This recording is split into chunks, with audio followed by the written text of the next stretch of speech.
Hi and welcome to the Buildmate podcast.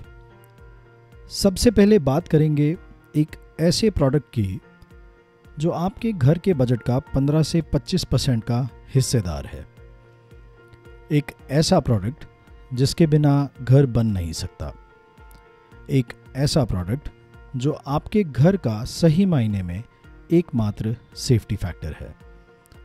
इस product के बिना आपके घर के स्ट्रक्चर में स्ट्रेंथ और ड्यूरेबिलिटी नहीं आ सकती। इस प्रोडक्ट की सिलेक्शन में हम गलती अफोर्ड नहीं कर सकते because this product can not be replaced while keeping the structure of your home intact. The only remedy is to demolish and rebuild. आज हम बात करेंगे स्टील के बारे में, खास तौर पे रीइंफोर्समेंट स्टील के बारे में। सीधी बात शुरू करते हैं, बट पहले ये जान लीजिए कि स्टील क्या है और इसके डिफरेंट टाइप्स क्या हैं। फर्स्ट इज MS या mild steel, which is a plain form of rebar या जिसे हम सरिया कहते हैं। इसकी सरफेस प्लेन होती है और आज भी ये राउंड या स्क्वायर फॉर्म में यूज होता है। बिल्डिंग में round 6 mm plain usually brickwork में काम आता है, which we will cover later. Square form of MS काम आता है फैब्रिकेशन जॉब्स लाइक रेलिंग्स या गेट्स या कवरिंग जाल एटसेट्रा बनाने में। सेकेंड इज टोर स्टील, जो अब आउटडेटेड हो गया है। Production of this type of steel is unknown to me and I am only including this here because हो सकता है देश भर में कुछ एक दो जगह अभी शायद टोर स्टील सरिया मिलता हो, या कोल्ड ट्विस्टेड डीफॉर्म्ड स्टील, हिंदी में खिंचाव सरिया। Tor is less bendable and has a brittle nature. Third and the most important is TMT steel या thermomechanically treated steel. शॉर्ट में जब ये बनता है तो गर्म स्टील को इमीडिएटली वाटर जेट्स में कूल कर देते हैं, जिससे इसकी टॉप सरफेस हार्ड हो जाती है और सेंटर कोर रिलेटिवली सॉफ्ट रह जाता है, कुछ नारियल की तरह, विच इंक्रीजेस बेंडेबिलिटी या हिंदी में लचीलापन।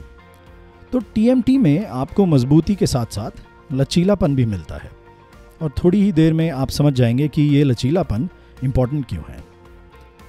अब आपकी बिल्डिंग में स्टील की ज़रूरत सिर्फ स्ट्रक्चर को स्ट्रेंथ देने के लिए, स्ट्रक्चर के अंदर जो लोड आएगा सिर्फ उसको बेयर करने के लिए नहीं है।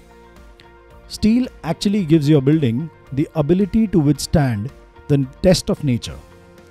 जब अर्थक्वेक आता है तब आपकी बिल्डिंग एक तरीके से ऑसिलेट करती है। कंटिन्यूस सीस्मिक वेव्स के दौरान आपकी building will begin to sway back and forth with increasing amplitude. Shorter buildings have a different frequency than taller buildings. Foundation level से जैसे ऊपर के फ्लोर्स की तरफ बढ़ेंगे, ये स्वेइंग बैक एंड फोर्थ बढ़ जाएगा इन the event of an earthquake. कई बार ये जो स्वेइंग होती है हमें महसूस नहीं होती, लेकिन हल्की सी कंपन भी उस बिल्डिंग के स्ट्रक्चर को टेस्ट कर सकती है। इंडिया में 4 सीस्मिक जोन्स हैं। बेसिकली BIS यानी ब्यूरो ऑफ इंडियन स्टैंडर्ड्स ने इंडिया की ग्रुपिंग जोन 2, 3, 4, 5 में की है। जोन 5 का मतलब सबसे ज़्यादा अर्थक्वेक या सीस्मिक एक्टिविटी वाला जोन, और जोन 2 का मतलब सबसे कम सीस्मिक एक्टिविटी वाला जोन।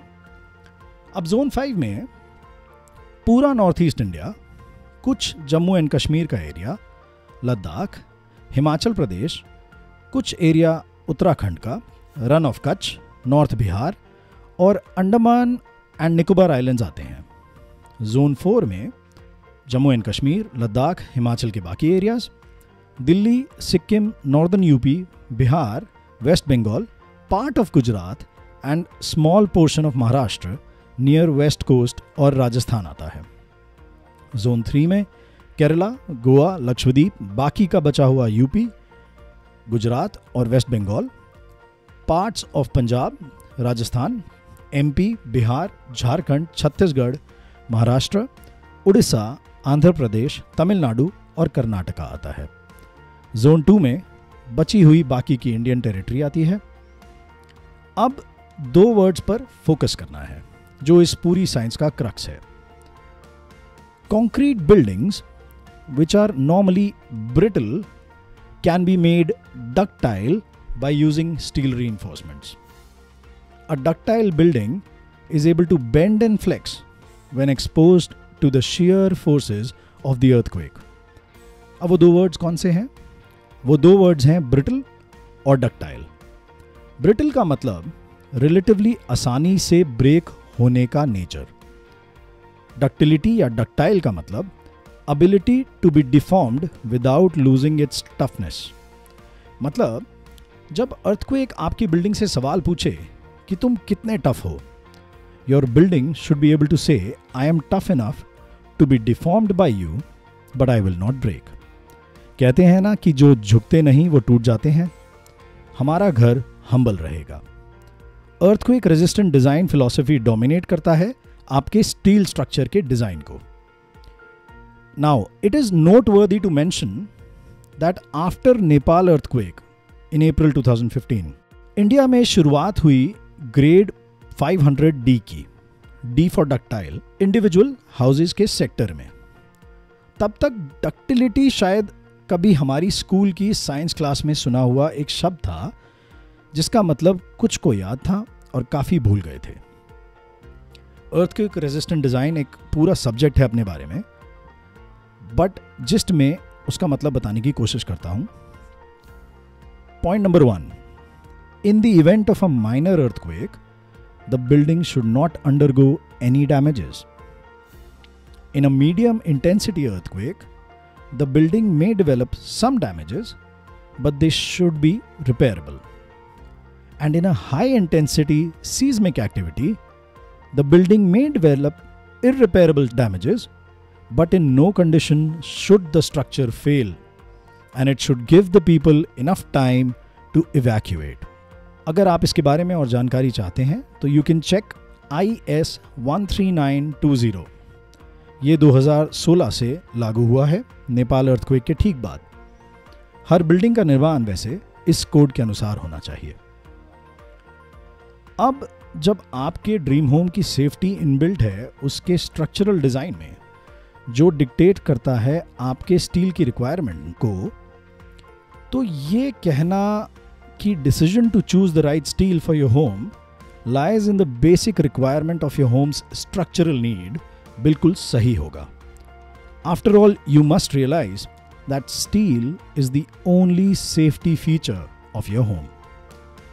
तो अब ये तो पता है कि स्टील ज़रूरी क्यों है हमारे घर के लिए और कैसा स्टील चाहिए हमारे घर के स्ट्रक्चर को. तो चूज़ कैसे करें ये मैं आपको बताऊंगा अपने नेक्स्ट एपिसोड में. तब तक if you have any questions और queries please write to me at buildmatepodcast@gmail.com और follow and message me on Instagram @buildmatepodcast. Thank you.